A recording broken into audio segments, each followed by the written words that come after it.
ایک دن کم جیے تو کیا ہوا، ہم ساتھ ان کے تھے جو مشعلیں جلا کے جیے۔ ایسی شخصیت کو دعوت خطاب دینے کے لیے جا رہا ہوں جس کے والد نے امی عائشہ صدیقہ کی عزت کے لیے اسلام آباد کی سرزمین پر 45 گولیاں کھائی تھی۔ ایسی شخصیت کو دعوت خطاب دینے کے لیے جا رہا ہوں جس کے والد نے عظمت اصحاب رسول کے لیے 4 سال نہیں 10 سال جیل کاٹی۔ ایسی شخصیت کو دعوت خطاب دینے کے لیے جا رہا ہوں جس کے والد کو دشمن اصحاب رسول نے عظمت اصحاب رسول کے پرچم کو نیچا کرنے کے لیے 23 مرتبہ حملے کیے، لیکن وہ مرتے کلندر اسی حق نواز کے پرچم کو لہراتا رہا۔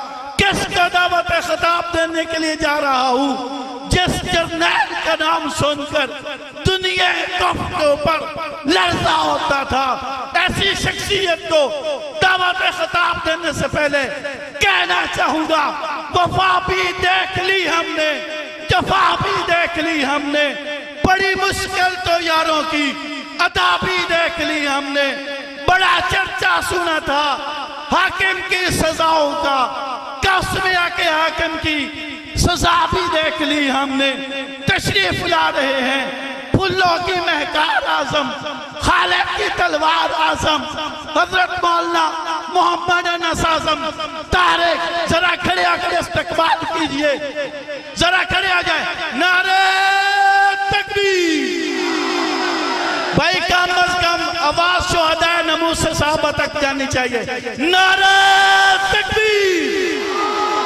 شان رسالت، شان صحابہ، عظمت صحابہ، مقام صحابہ، شہداء ناموس صحابہ، جرنیل اسلام مولانا اعظم طارق زندہ ہے اعظم، زندہ ہے اعظم، میرا مرشد اعظم، میرا پیر اعظم، میرا قائد اعظم، زندہ ہے اعظم۔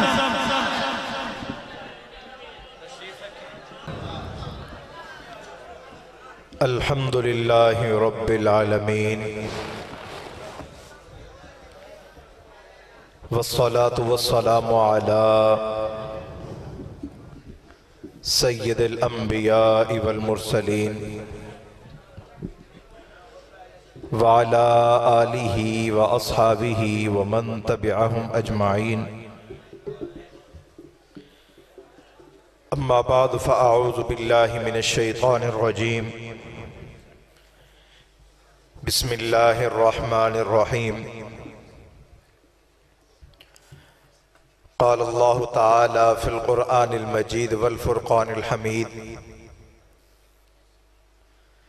محمد الرسول اللہ والذین معه الشداء علی الکفار رحماء بینہم۔ قال اللہ تعالی فی القرآن المجید والفرقان الحمید، رضی اللہ عنہم ورضوا عنہ۔ قال النبی صلی اللہ علیہ وسلم، اکرموا اصحابی فإنہم خیارکم۔ قال النبی صلی اللہ علیہ وسلم، لا تسبوا اصحابی۔ قال النبی صلی اللہ علیہ وسلم، من صب نبیا فاقتلوا، من صب اصحابی فاضربوا۔ صدق اللہ العظیم وصدق رسولہ النبی الکریم، ونحن على ذلك من الشاہدین والشاکرین، والحمد للہ رب العالمین۔ درود شریف پڑھنے کی سعادت حاصل کریں۔ اللہم صلی علی سیدنا و مولانا محمد وعلی آل محمد کما صلیت علی ابراہیم وعلی آل ابراہیم انکا حمید مجید۔ اللہم بارک علی محمد وعلی آل محمد کما بارکت علی ابراہیم وعلی آل ابراہیم انکا حمید مجید۔ حضور آئے تو سر آفرینش پا گئی دنیا، حضور آئے تو سر آفرینش پا گئی دنیا، اندھیروں سے نکل کر روشنی میں آ گئی دنیا، ستے چہروں سے زنگ اترا بجھے چہروں پہ نور آیا، ستے چہروں سے زنگ اترا بجھے چہروں پہ نور آیا، حضور آئے تو انسانوں کو جینے کا شعور آیا۔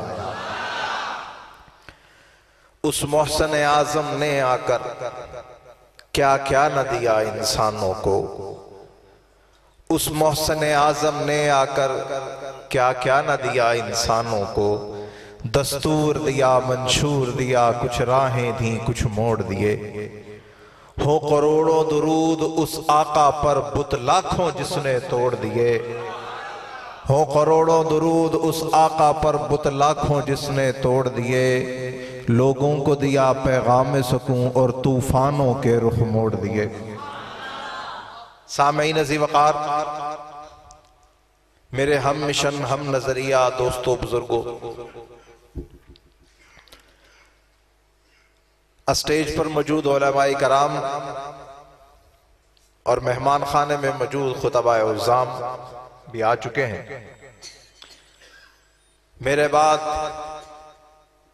آپ حضرات قائدین کا خطاب بھی سماعت فرمائیں گے اور مفتی محمد حسن صاحب دامت برکاتہم العالیہ ان کا بھی خطاب سماعت فرمائیں گے۔ میں اپنی چند باتیں عرض کر کے آپ سے اجازت چاہوں گا۔ گھر والا کس کو کہتے ہیں؟ گھر والا کس کو کہتے ہیں؟ خاندان کب شروع ہوتا ہے؟ خاندان ہم نادرہ سے پوچھیں تو وہ کہتے ہیں کہ اگر خاتون کا شناختی کارڈ بنا ہوا ہے، مرد کا شناختی کارڈ بنا ہوا ہے، جب ان کا نکاح ہو جائے تو شناختی کارڈ دوبارہ چینج کروا کے رینیو کروایا جاتا ہے کہ یہ ایک خاندان بن چکا ہے، اور خاتون جس کے آگے اس کے والد کا نام لگتا تھا اب شوہر کا نام لکھ دیا جاتا ہے۔ سامعین عزیز وقار، یہ تو ایک بات ہے کہ خاندان اس طرح بنتا ہے۔ ہمارے معاشرے میں بھی اگر کسی شخص کو گھر والا کرنا ہو تو کہتے ہیں کہ بھائی اس کی شادی کر دی ہے، اب یہ گھر والا ہو گیا، اب اس کے معاملات علیحدہ چلیں گے، اب یہ اپنی زندگی علیحدہ طریقے سے گزارے گا۔ سمجھ آئی کہ جب بندے کی شادی ہو جائے تو بندہ گھر والا ہو جاتا ہے۔ تو یہ تو ہے آپ کا پتہ کرنا، آپ کے خاندان کا پتہ کرنا، میرے خاندان کا پتہ کرنا، میرے نسب کا پتہ کرنا، میرے خاندان کے علاوہ اور خاندانوں کے باروں میں معلومات کرنا۔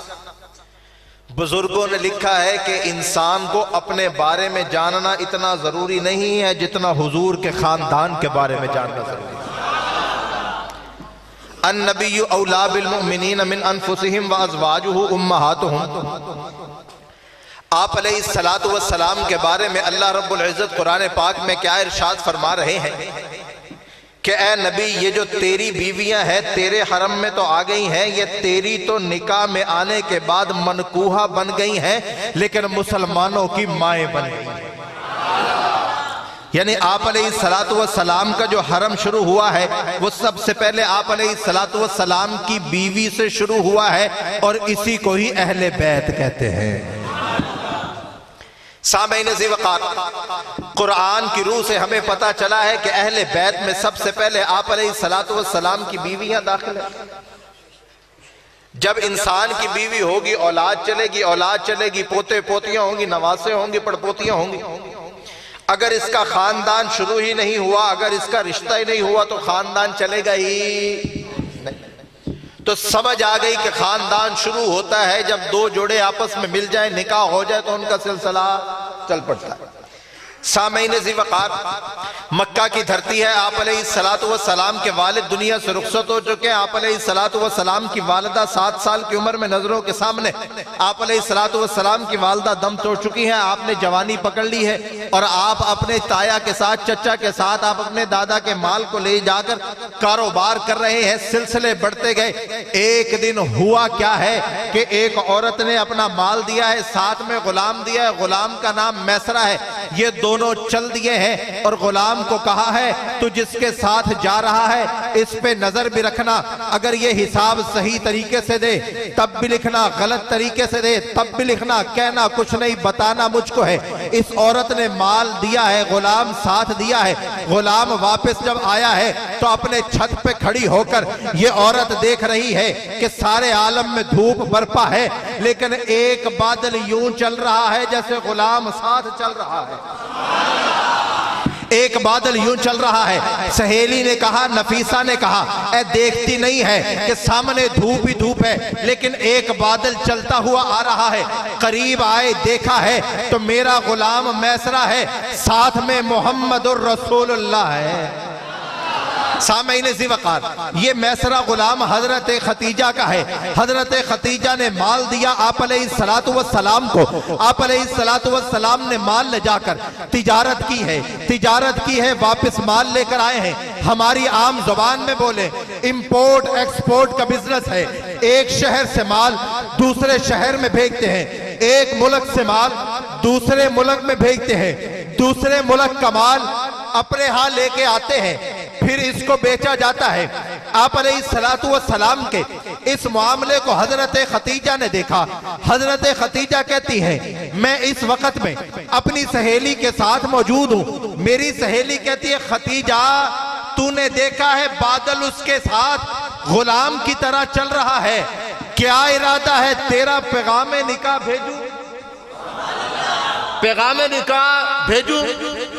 حضرت ختیجہ نے کہا، میرے 2 شوہر گزر چکے، ایک شوہر سے میری 2 بیٹے، ایک سے ایک بیٹی ہوئی، میرے شوہر گزر چکے، میرا والد فوت ہو چکا، میری 40 سال کی عمر ہو چکی اور میں اپنا بزنس امپائر کھڑا کر چکی ہوں۔ اب شادی کی خواہش باقی نہیں رہی، میں زندگی کے تیسرے فیز میں جا چکی ہوں، اب شادی کر کے کیا کرنا ہے؟ لیکن رات کے ایک پہر میں سیدہ ختیجہ خواب میں دیکھتی ہیں کہ آسمان سے چاند بھی آیا، سورج بھی آیا، ختیجہ کی گود میں اتر گئے ہیں۔ صبح کو اٹھی، اپنے چچا زاد بھائی سے تعبیر پوچھتی ہیں، کہا ختیجہ اپنے بختوں پہ ناز کرنا، رب دنیا کے ساری دولتیں تیری گود میں لا کے رکھ دے گا۔ سیدہ ختیجہ کہتی ہے، میرے دل نرم ہوا۔ اس کے بعد میں مکہ میں حتیم کے قریب بیٹھی ہوئی ہوں، سامنے بیت اللہ میں یہاں پر بیٹھی ہوں، اور بھی عورتیں ساتھ میں بیٹھی ہیں۔ ایک عیسائی آیا اور آ کر عورتوں کو مخاطب ہوا، اے مکہ کی عورتوں، میں تمہیں ایک بات بتاتا ہوں، تم میں آخری نبی آئے گا، جو اس کے ساتھ عورت جڑ جائے گی اللہ اس کو بھی چمکا دے گا۔ حضرت ختیجہ کہتی ہیں، یہ معاملات میرے سامنے تھے، میسرہ غلام میرے پاس آیا، میں نے غلام سے پوچھا، تو گیا تھا مال لے کر، ساتھ میں محمد بن عبداللہ بھی تھا، بتا تو صحیح اس کے حالات کیسے تھے، بتا تو صحیح رستے میں چلنا اس کا کردار کیسا تھا، اس کا رات کو سونا صبح کی شب بیداری کیسی تھی۔ میسرہ نے کہا ہے، میں نے دنیا پھری ہے، انسان دیکھے ہیں، محمد جیسا پایا ہی کوئی نہیں، ایسی صفات دیکھی ہی کوئی نہیں، دیکھے گا کیسے؟ اللہ نے محمد جیسا بھیجا ہی کوئی نہیں۔ تکبیر، شان رسالت، تاجدار تخت ختم نبوت، تاجدار سامعین ذی وقار، نبوت۔ حضرت خدیجہ کا پیغام نکاح جا رہا ہے اور سہیلی لے کے جا رہی ہے. سہیلی کا کیا نام ہے؟ نفیسہ. کیا نام ہے بھائی؟ پیغام نکاح حضرت خدیجہ کا.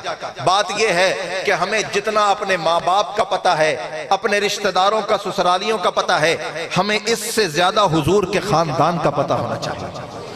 سامعین ذی وقار، آپ علیہ السلام کی پہلی زوجہ حضرت خدیجہ کا پیغام نکاح لے کے جا رہی ہے ان کی سہیلی نفیسہ. نفیسہ جا کے کہتی ہے اے محمد تیرا میں نکاح نہ کر دوں؟ وہ کہتے ہیں مجھ سے نکاح کون کرے گا؟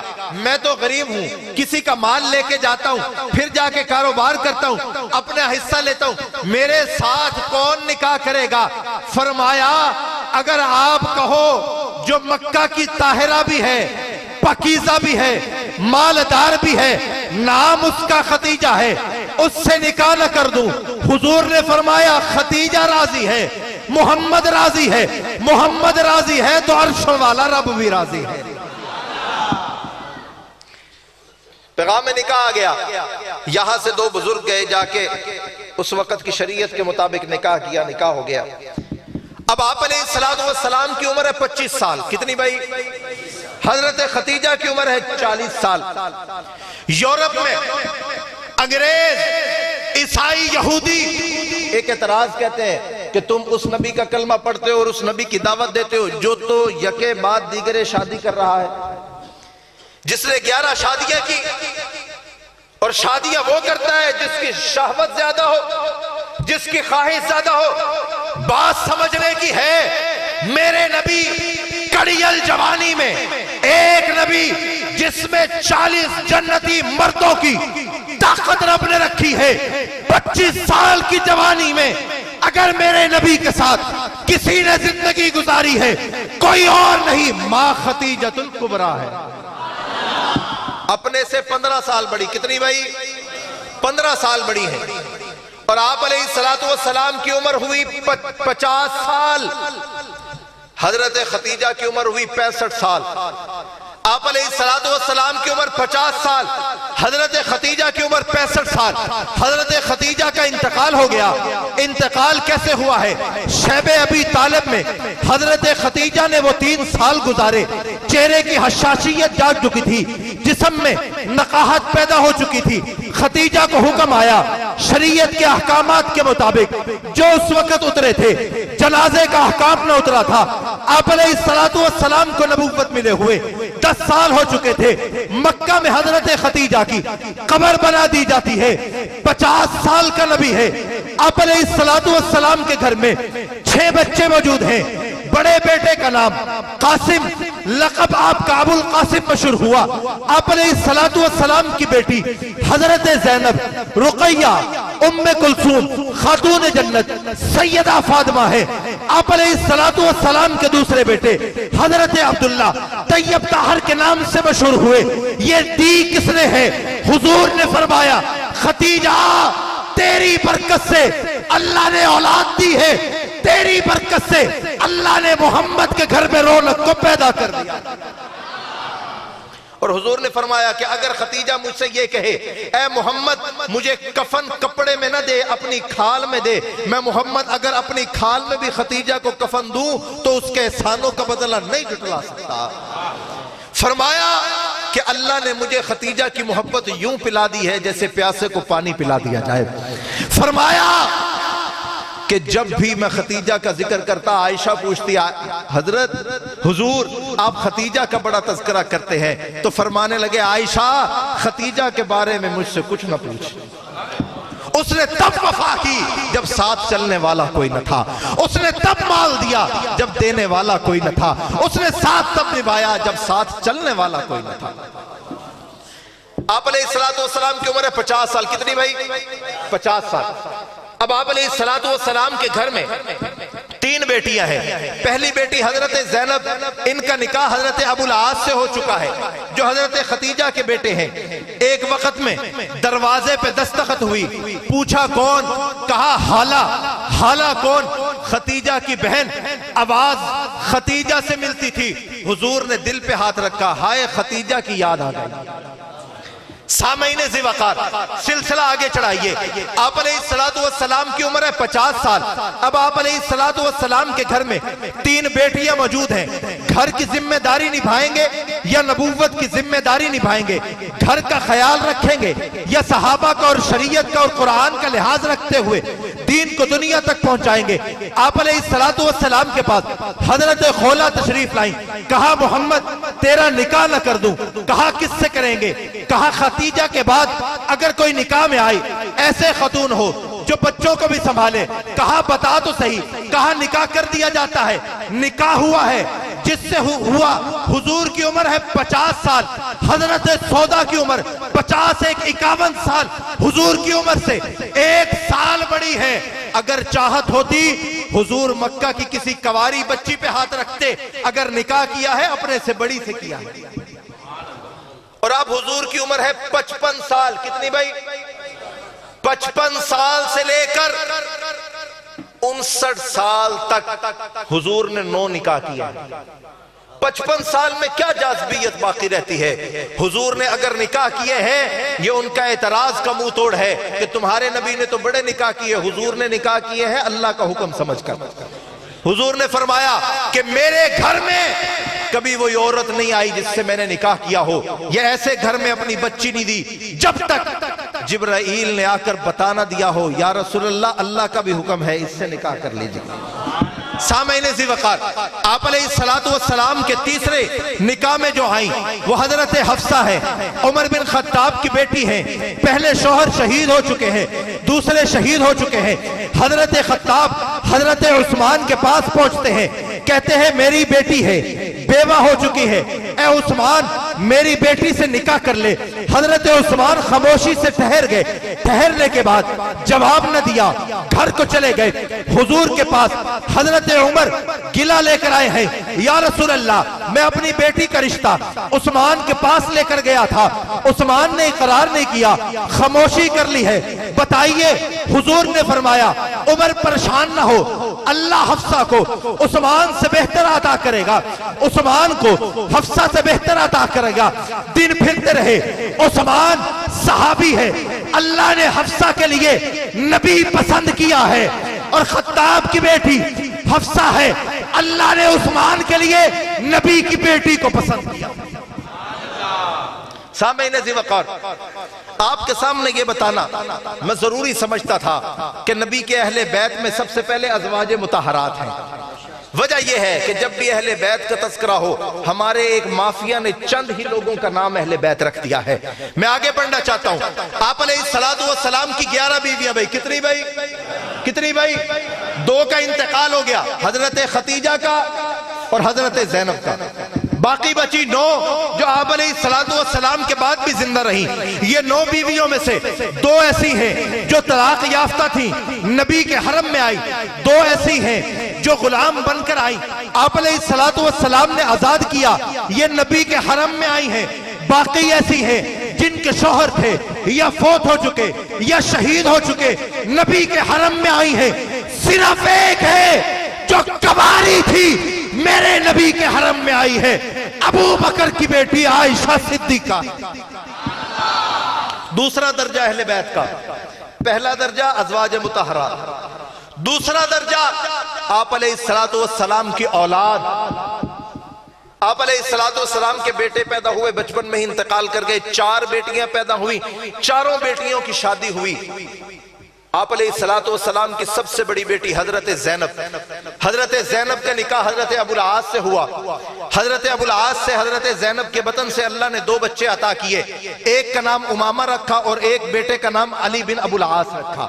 آپ علیہ السلام نے 2 مرتبہ بیت اللہ میں جا کر آپ علیہ السلام نے بتوں کو گرایا ہے. ایک دفعہ جب مکی زندگی میں گزارا ہے تو رات کی تنہائی میں علی بن ابو طالب کو ساتھ لے کر گئے ہیں اور یہ جا کر گرائے ہیں. اور فتح مکہ کے موقع پر آپ علیہ السلام نے جب گرائے تو اپنے نواسے علی بن ابو العاص کو کندھوں پہ بٹھایا ہے. آپ علیہ السلام کی دوسری بیٹی حضرت زینب کے بعد رقیہ، ان کا نکاح حضرت عثمان سے ہوا، ایک بیٹا پیدا ہوا عبداللہ، یہ فوت ہو گئی، دوسری کا نکاح حضرت عثمان سے ہوا، ان سے کوئی اولاد نہ ہوئی، یہ بھی فوت ہو گئی۔ آپ علیہ السلام کی چوتھی بیٹی سیدہ فاطمہ الزہرا، ان کا نکاح حضرت علی سے ہوا۔ اللہ رب العزت نے فاطمہ کے بطن سے علی کے گھر میں 6 بچے پیدا کیے۔ سب سے پہلے بیٹا بھی پیدا کیا حضرت حسن، حضرت حسین، حضرت محسن، 3 بیٹیاں پیدا کی، زینب، رقیہ، ام کلثوم۔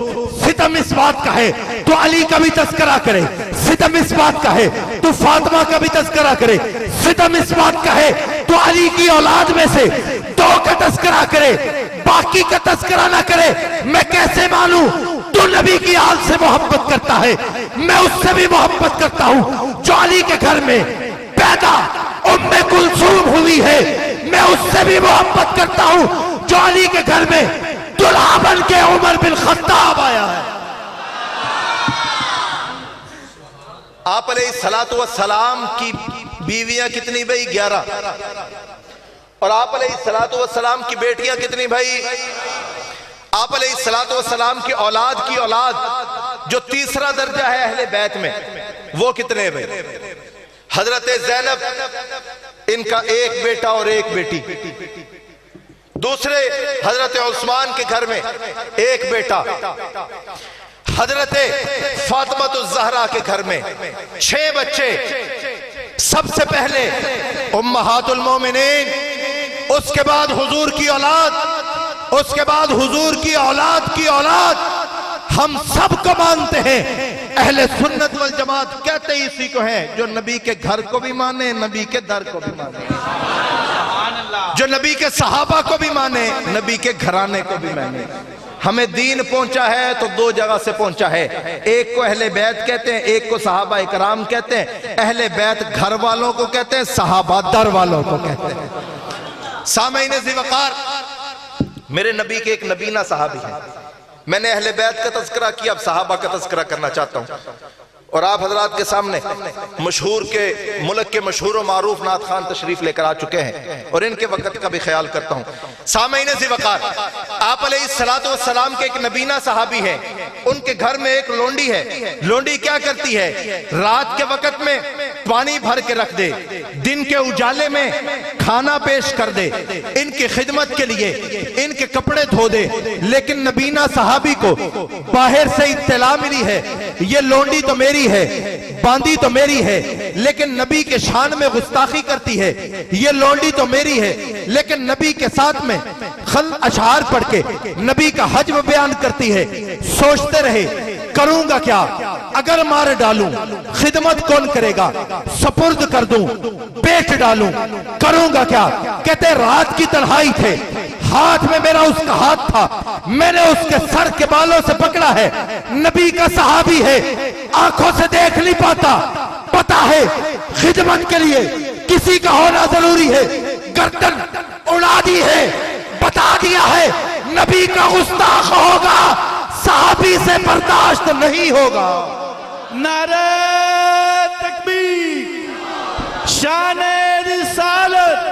سامعین ذی وقار، آپ علیہ السلام نے اپنے آخری دور میں خطوط لکھے اور خطوط بادشاہوں کو بھیجے کہ بادشاہوں تک پہنچیں، اور پہنچنے کے بعد اگر وہ عیسائی مذہب پر ہیں، یہودی مذہب پر ہیں، سمجھتے ہیں تو وہ میرے دین پر ایمان لے کر آئیں گے، میرے ساتھ چلیں گے۔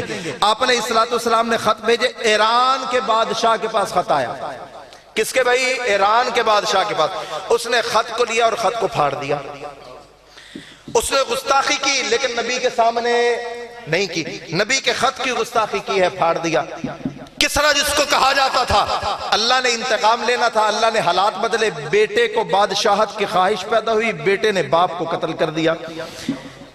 اب بیٹے کے دل میں یہ بات پیدا ہوئی کہ میں نے باپ کو قتل کر دیا ہے، خاندان میں اور مرد اٹھیں گے، مجھے نہ قتل کر دیں، سارے خاندانوں کے مردوں کو قتل کر دیا۔ اب اس نے در کھلوائے ہیں، اب اس نے خزانوں میں گیا ہے، چابیوں سے تالے کھلوا کے خزانوں میں دیکھا ہے، بڑے خزانے ملے ہیں، اور سامنے ایک بوتل پڑی ہوئی ہے جس میں لکھا ہوا ہے یہ انسانی اعصاب کو بڑا مضبوط کرتی ہے اور ہمیشہ جوانی کو برقرار رکھتی ہے. اس نے وہ بوتل اٹھائی اور سوچا میرے باپ نے بھی پی ہوگی اور اسی لیے اس کے اعصاب مضبوط تھے. اس نے پیتا گیا اور زہر تھا اور مر گیا. باپ نے اسی کے لیے رکھوا کے رکھی تھی کہ مجھ سے جو غداری کرے گا خزانوں کی طرف جائے گا اور کچھ ہو نہ ہو اس چیز کو ضرور پیے گا. اب ہوا کیا ہے, جس بادشاہ نے گستاخی کی تھی, کاغذ پھاڑا تھا, وہ بھی نہ بچا, بیٹا بھی نہ بچا, اولاد بھی نہ بچی, خاندان بھی نہ بچا. سمجھ آ گئی نبی کا گستاخ ہوگا اللہ خاندان اجاڑ دے گا.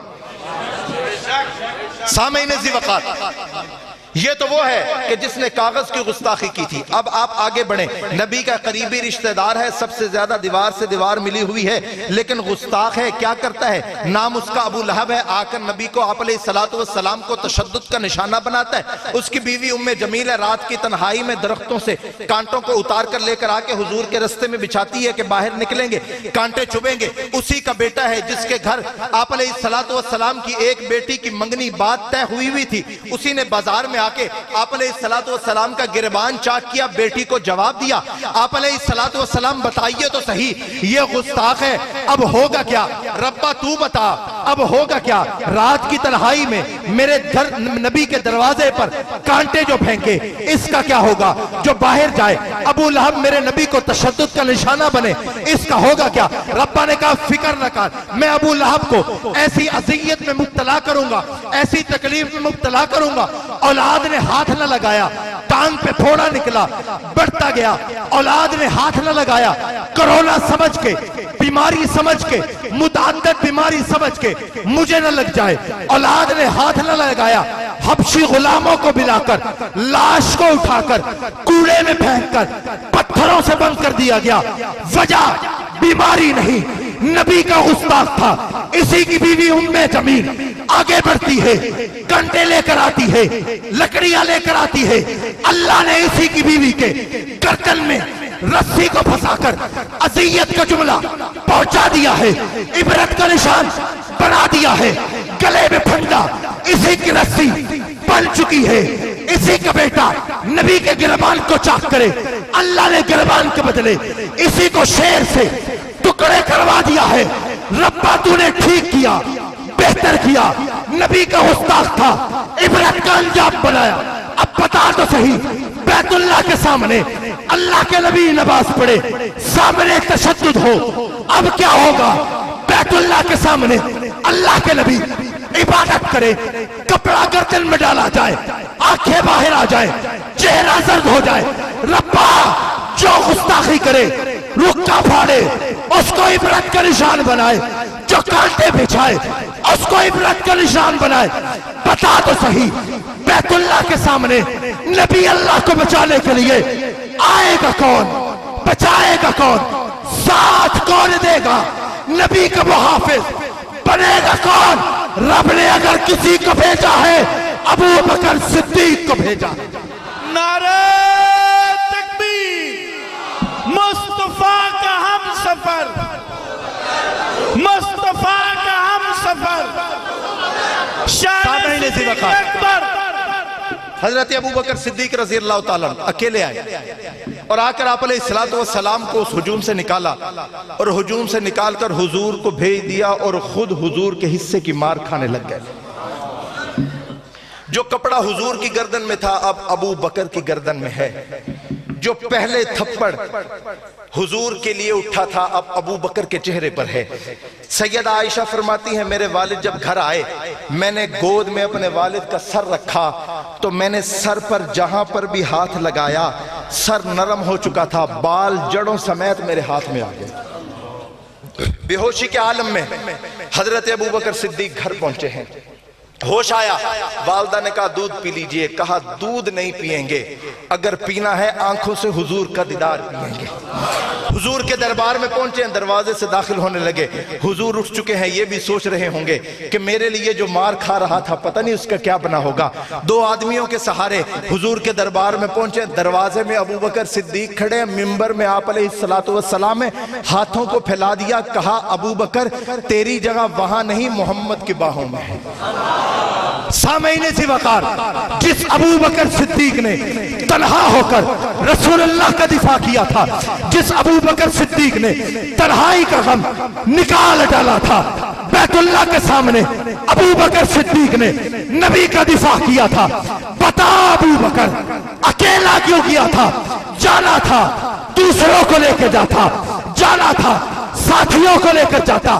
ابو بکر نے بتایا ہے اگر بات نبی کی ہو افراد کو نہیں دیکھنا، اکیلا جانا پڑے جانا ہے. اے ابو بکر صدیق بات تیری آئے گی، اکیلے ہوں گے تب بھی، تنہا ہوں گے تب بھی، لوگوں کے ساتھ ہوں گے تب بھی، ابو بکر تیرا دفاع کرتے رہیں گے. اسمبلی میں ہوں گے اعظم طارق کی طرح تنہا ہوں گے، ابو بکر کا دفاع کرتے رہیں گے. آوازی اعظم کی طرح پنجاب اسمبلی میں اکیلے ہوں گے، ابو بکر کا دفاع کرتے رہیں گے. دن آئے گا ابو بکر صدیق کے گستاخ کے لیے موت کا قانون بنے گا انشاءاللہ.